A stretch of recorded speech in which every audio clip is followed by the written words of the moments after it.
At my sister's graduation dinner, I realized there was no seat for me. Dad looked me up and down and said, "Well, you didn't go to college. You don't belong at the main table." Then he turned back to the waiter and ordered the most expensive meal. I stayed quiet, calmly took my phone and sent this text to my dad. I, 29M, was told I don't belong at my sister's graduation dinner. What I did next changed everything. I stood there in the restaurant lobby, watching my father's back as he walked away from me. The host was leading our family toward a large table near the window, the kind with the good view that you have to reserve weeks in advance. My mother, my sister, my uncle and aunt, even my grandmother, they all followed behind him like ducks in a row. Nobody turned around to check if I was coming. That's when I noticed it. The table was set for 7 people. There were 8 of us. I approached slowly, my dress shoes clicking against the marble floor. This was supposed to be a celebration for my sister's college graduation, and I'd driven 3 hours to be here. I'd bought her a gift. I'd cleared my weekend. But as I got closer to the table, I saw the place cards arranged in neat calligraphy. Every name was there except mine. My father noticed me standing there. He looked me up and down with this expression I'd seen 1,000 times before, like he was calculating my worth and finding it wanting. Then he said it. I didn't go to college, so I didn't belong at the main table. Just like that. Matter of fact. Like he was commenting on the weather. The waiter approached, and my father turned away from me mid-sentence to order the most expensive bottle of wine on the menu. He didn't stumble over the words. Didn't show any hesitation. He'd already forgotten I was standing there. My mother glanced at me with this uncomfortable look, but she didn't say anything. She never did. My sister was checking her phone, probably posting about her big day. The rest of the family settled into their seats, adjusting napkins, discussing the menu. Business as usual. I pulled out my phone. My hands weren't shaking. That surprised me. I'd expected to feel humiliated, angry, something explosive. Instead, I felt this cold, clear certainty settling over me. I opened my messages and typed out a text to my father. The message was simple. I told him I was leaving. But I also told him that the business loan I'd been considering as a guarantor, the one he'd asked me about last month for his new venture, that was off the table now. Permanently. I mentioned the renovation project on his rental property that I'd been managing for free for the past 6 months. I was done with that too. And the introduction to my former colleague who was looking to invest in restaurant franchises? That wasn't happening either. I hit send and walked toward the exit. My phone buzzed before I even reached my car. It was my father calling. I declined it. He called again. Declined. Then came the texts. First from him, then from my mother. They wanted to know what I meant. They wanted to talk. There was confusion in their messages, like they genuinely couldn't understand what had just happened. I sat in my car for a moment, looking at my phone lighting up with notifications. Then I drove to a diner 20 minutes away and ordered a burger. It was the best meal I'd had in months. The calls continued through the evening.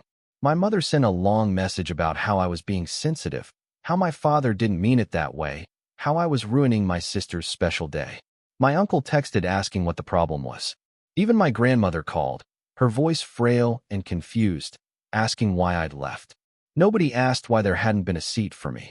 I went home that night and started making a list. It wasn't planned, it just sort of happened.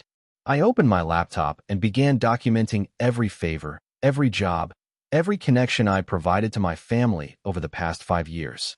The list got long fast. There was the time I'd negotiated a contract for my father's supply chain that saved him $40,000. The website I'd built for my mother's jewelry business. The car I'd sold to my uncle at half its value because he was in a bind. The referrals I'd sent to my sister for internships. The money I'd lent that was never paid back.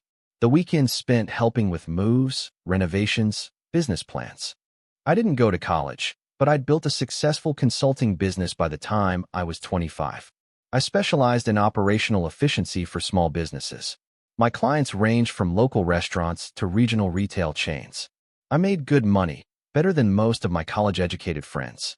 But to my father, I was still the kid who'd chosen a different path, and that made me less than. Over the next few days, the messages from my family intensified. My father tried a different approach. He called my work phone, left voicemails talking about how we needed to discuss things professionally. My mother sent flowers to my apartment with a card about family being forever. My sister finally texted, annoyed that I was making her graduation about me. I didn't respond to any of them. Instead, I made some calls. The loan my father wanted? I'd been approached because of my relationship with a private lending firm. I contacted them and explained I wouldn't be moving forward with any guarantees. They understood. The investor interested in restaurant franchises? I reached out and mentioned I'd been mistaken about the opportunity. He had plenty of other options. The renovation project? I sent a detailed email to my father outlining everything that still needed to be done and recommended 3 contractors he could hire. Then I changed my number. Update 1. 2 weeks after the dinner, I was sitting in my office when my assistant buzzed me. Someone was here to see me without an appointment. I almost told her to send them away, but something made me ask who it was. My uncle. He looked uncomfortable when he walked in, standing by the door like he wasn't sure he was allowed to enter. I gestured to the chair across from my desk and waited. He got straight to it. My father's new business venture was falling apart. Without my guarantee, the lender had taken a closer look at the actual financials and declined the loan. My father had already made commitments based on the assumption the money was coming. He was scrambling. I listened without interrupting. My uncle said my father was too proud to come himself, but the family wanted me to reconsider. He talked about blood being thicker than water, about not letting one bad moment destroy years of family bonds. He said my grandmother was upset, that my mother was crying every night, that my sister felt like her graduation had been ruined. I asked him one question. Had anyone discussed why there wasn't a seat for me at that table? He shifted in his chair, looked at his hands, said something vague about how it was probably just an oversight, a miscommunication with the restaurant. I told him there were place cards with everyone's names except mine. I told him it wasn't an oversight. He didn't have an answer for that. I explained that I'd spent years being the person my family called when they needed something, but I'd never been the person they celebrated. I'd never been the success story they bragged about. I was useful, not valued. And I was done with that arrangement. My uncle left without the answer he came for. That evening, my father called from yet another new number. I almost didn't pick up, but curiosity got the better of me. His voice was different than I'd ever heard it, smaller, somehow. He wanted to meet. Just the two of us. To talk. I told him no. He started explaining that the dinner was a misunderstanding, that he'd told the restaurant 7 people but meant 8, that he'd never intended to exclude me. The words tumbled out fast, tripping over each other. I asked him why he'd said what he said about college, why he'd told me I didn't belong. There was a long silence. Then he said something about it being a joke, about me being too sensitive. I hung up. Update 2. A month passed. My business was thriving. I'd landed 2 new clients and was in talks for a third. I'd started dating someone I met through a professional networking event, and for the first time in years, I felt like my life was actually mine. Then my sister showed up at my apartment. She looked different. Smaller. She'd been crying. When I opened the door, she just stood there for a moment before asking if she could come in. We sat in my living room, and she told me everything. After graduation, she'd moved back home to save money before starting her new job. Living with our parents again had given her perspective she didn't have before. She'd watched them talk about me, watched how they dismissed my success, how they treated my career like a hobby compared to her degree. She'd also found out about the business loan situation. She'd heard our father on the phone, heard him complaining about how I'd sabotaged him. She'd asked our mother what happened at the dinner, really asked, and our mother had admitted that our father had specifically requested a table for 7. It wasn't a mistake. My sister cried when she told me. She apologized for not saying anything that night, for being so wrapped up in her own celebration that she'd ignored what was happening right in front of her. She said she understood now why I left, why I wasn't responding. She said she'd stand by whatever decision I made, but she wanted me to know that she saw it now. She saw all of it. I didn't know what to say. Part of me wanted to tell her it was too late, that she'd had years to notice and hadn't. But another part of me remembered that she was 22, fresh out of college, and still figuring out how the world worked. I'd been that age once too. We talked for hours. Really talked. She told me about the pressure of being the golden child, about how exhausting it was to live up to our father's expectations. I told her about years of feeling invisible unless someone needed something. We compared notes and found out we'd both been playing parts in a family dynamic that didn't serve either of us. Before she left, she asked if I'd consider meeting with our parents. Not for them, but with her there as a buffer. She said she wanted to try to build something different, something real. I told her I'd think about it. Update 3. I didn't meet with my parents. Not then.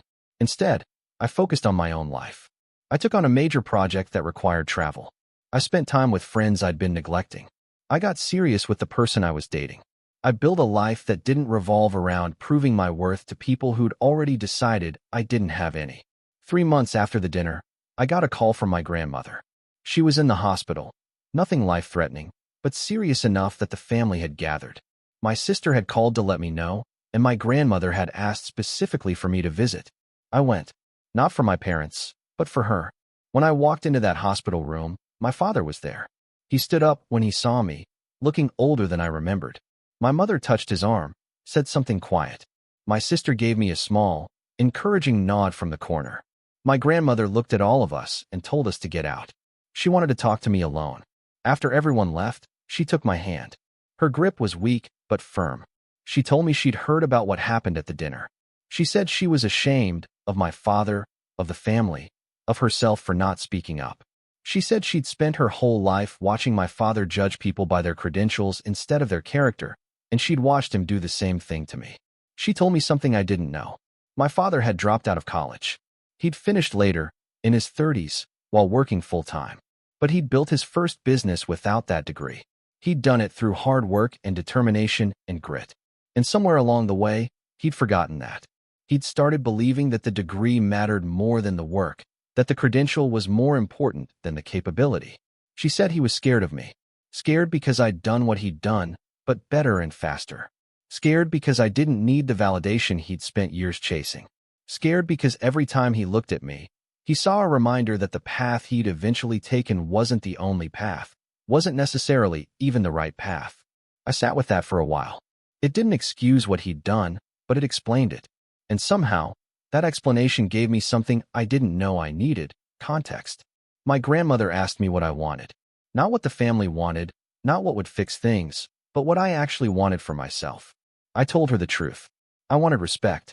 I wanted to be valued for who I was, not tolerated because I was useful. I wanted a relationship with my family that wasn't transactional. And if those things weren't possible, I wanted the space to build a life without them. She nodded, squeezed my hand, told me that was fair. Then she told me to send my father back in, that she had some things to say to him. I don't know what she said to him that day, but 3 days later, I got a letter. An actual letter, handwritten, delivered by mail. It was from my father. The letter was 6 pages long. In it, he apologized. Not the vague, defensive apology he'd tried before, but a real one. He acknowledged what he'd done at the dinner. He acknowledged years of dismissing my choices and my success. He acknowledged that he'd treated me like a tool instead of a son. He explained his own history, the shame he'd felt dropping out, the chip on his shoulder he'd carried for decades, the way he'd overcompensated by putting too much emphasis on traditional success markers. He wrote about watching me build something from nothing and feeling threatened instead of proud. He wrote about being wrong. The letter ended with a request, not a demand. He asked if I'd be willing to meet with him. No expectations, no agenda. Just a conversation between two people who'd both built businesses without following the traditional path. I sat with that letter for a week. I showed it to my sister, to my grandmother, to the person I was dating. I thought about what I wanted versus what I was afraid of. I thought about whether giving him a chance meant giving up the boundaries I'd set. Finally, I sent him a text. Just one line. I'd meet him for coffee, once, and we'd see where it went from there. We met at a neutral coffee shop, nowhere near the family home or my office. He was already there when I arrived, sitting at a corner table, looking nervous in a way I'd never seen him look before. We talked for 2 hours. Really talked. He didn't make excuses. He didn't try to minimize what had happened. He listened when I explained how years of being overlooked had affected me. He owned his mistakes. I didn't forgive him. Not that day. But I left open the possibility that maybe, eventually, we could build something different. Something based on mutual respect instead of obligation. That was 4 months ago. Since then, I've had coffee with my father 3 more times. We talk about business sometimes, about life sometimes. The conversations are careful, bounded, but they're real. My mother and I have started texting occasionally. Nothing deep, just checking in. My sister and I have dinner every couple of weeks. I don't go to family gatherings yet. Maybe I will someday, maybe I won't. But the difference now is that it's my choice. I'm not waiting for them to make space for me. I'm not hoping they'll see my value. I know my worth, and I'm building a life that reflects that. The dinner where there was no seat for me turned out to be the best thing that could have happened. It forced me to stop waiting for validation from people who weren't capable of giving it. It pushed me to build boundaries I should have built years ago. It showed me who I was when I wasn't performing for an audience that would never applaud. I belong at my own table now, and that's the only table that matters.